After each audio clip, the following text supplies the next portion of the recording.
ตื่นตั้งนานแล้วแหละแดด ไอโซดา ฝนตกตัวเนี้ย โซดา ไอโซดา อ้ำมีหลานแล้วชื่อโซดาน่า ห รัก ลานอะไรพ่อมันแก่แล้ว มันเป็นพี่เหรอะ ขี้เล่ด้วยเนี่ย มาดูกระโปรงเลย สวัสดีลูกสวัสดีครับสวัสดีครับ พี่บอยไปส่งน้องมาเหรอ นี่ ยังเลย ตรงขอความเมตตาซื้ออาหารสัตว์ด้วย ที่นี่สวนสัตว์สวน ไอ้ลูกมันไม่ค่อยมีตังค์เลย อ๋อ แต่ดูตัว ให้เห็นว่าเป็นหมานาถาขนเกินไม่มี อืม อืม อายุเท่าไหร่แล้วเนี่ย จะก้าวแล้วค่ะ 9 ปีเหรอโอ้ใกล้จะจากไปแล้ว ยังหรอกยังหรอกนะ ไอโซดา 9 ปี ยังหรอก แล้วโซดาก็จากไปอย่างสงบ ลุงมันลุงผ่านนะโซดาขู่ลุงเลยอะ เฮ้ย จะชอบเล่นกันเหรอ อย่าตกลงกันแม่เป็นคำพูดคำแม่เป็นว่า ทำไมอะลุง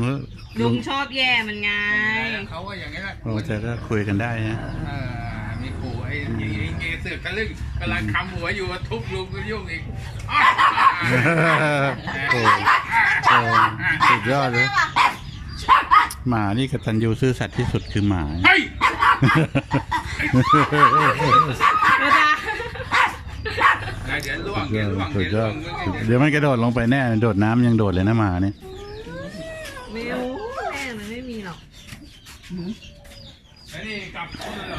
อ กับไอ้นี่กับบางนกแขก อ๋อ เพราะว่าเขาอีกเฮ้ยวันนี้พ่อว่าพ่ออะไรพ่อลืมไปเอา เองนั่นแหละร่วงเต็ม พ่อลืมไปซีทีสแกน ที่ทักเปลี่ยนแม่ พอเดี๋ยวสายๆพ่อต้องกลับไปที่โรงพยาบาลอีกที เพราะว่าลืมไปเอาผลไอ้ซีทีสแกนน่ะ แล้วกลับโรงพยาบาลเลย เขานัด3 วันเฮ้ยพ่อไปทำวันนั้นที่ไปกับหนูกี่วันแล้ว วันแรกวันนี้วันที่3อ่ะ เสร็จแล้วซีทีสแกนพ่อลืมนี่ถ้าไม่คุยกับหมวดนี่จะพ่อลืมแล้วพ่อกลับบ้านนะเขาบอกกลับบ้านเลยกลับบ้านแล้วต้องไปเอาซีทีสแกนลืมออกมา ไปทำเสน่ห์นะผมร่วงเต็มเลย ออกมาก็รีบไปไข่ลวกไม่โอ่งก่อนเลย ขนไข่ล่วง ไข่ลวก ขนเองล่วงน้ำทะเลลงไม้กวาดไม้กวาดดีกว่า ไม่กล้า แล้ว ลุงอ่ะ เฮ้ยเอาไข่ลวกไปจียังอ่ะ แล้วก็เนี่ยบอกที่พูดนี่ไงบอกว่ารีบมานี่เพราะคิดถึงไข่ลวก ทำเหมือนภาคใต้มันต้องอิหมัมเลยพวกนั่งกินกาแฟกิน มี กาแฟ หลายขนาดนั่งคุยกันสภากาแฟไง คัน นี่ทหาร3 ชายแดน เอากาแฟมา ไปแล้วพี่ไป 3 จังหวัดชายแดนภาคใต้ทำที่นี่แบบกลัวอดอ่ะมีทั้งเป็ดทั้งไก่ทั้ง โอ้พร้อมหมดอ่ะ กระต่าย ลบ ห ได้ มูปลาทุกอย่างพอต่อให้ข้างนอกมีสงครามข้างในนี่ก็อยู่ได้อีกเป็นปี ครับเดินในท้องไม่ เก็บผักมา แล้วก็เดี๋ยวจะทำนาแล้วจะปลูกข้าวเอง นี่เดี๋ยวมองแล้วอ่ะไอ้นี่เห็นใน YouTube มันปลูกข้าวใน ข้าวหลุม ลองร่วมไปแล้วไอ้แม่นก็ไอ้นี่อ่ะ ข้าวหลุม ไอ้ล้อยางไง อืม บอกพอท่าเว้ยอย่างงี้มันต้องไปทำอะไรเยอะแยะมากเว้ย แต่ของเราไม่ถึงขนาดต้องทำปลูกข้าวหรอก เราก็กินให้ไก่ เพราะ ให้เกยได้ ได้ แต่ว่าถ้าเผื่อต้องมาสีเองไม่ไหว ต้องมาปัดมาอะไร ทำเป็นกระเปลือกให้ไก่กินก็ได้ อื ใช่ ม ไหม ได้ให้มันครบ ครบวงจร ไร่นาสวนผสมที่นี่ ใช่ ทำไมวิชัยไม่รับอ่ะ มีเมียใหม่แล้ว วิชัยมีเมียใหม่ไปแล้วมั้ง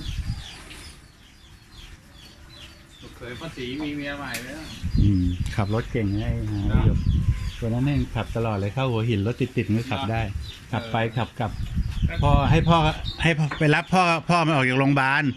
เราต้องการให้พ่อแม่เขาเห็นดีใจไงเราก็หากัดฟันว่าให้ลูกขับ พ่อเขาเหรอ พ่อ ในลุงบอกไม่กินไข่ลวกแล้วอ่ะ กินวันนี้ป้าศรีมาแล้วกิน ไข่ลวก คือให้พ่อแม่เขาเห็นว่าลูกเขาขับรถได้ก็มีความสุขมากไงแล้วมันขับรถติดมันขับสละสลวย ลูกเจี๊ยบขนาดต้องเอาแหคุมอ่ะ ทำไมอะตัว แมวแดง อ้าวมีแมวด้วยเหรอ โอ้โห แมวชาวบ้านเหรอ เ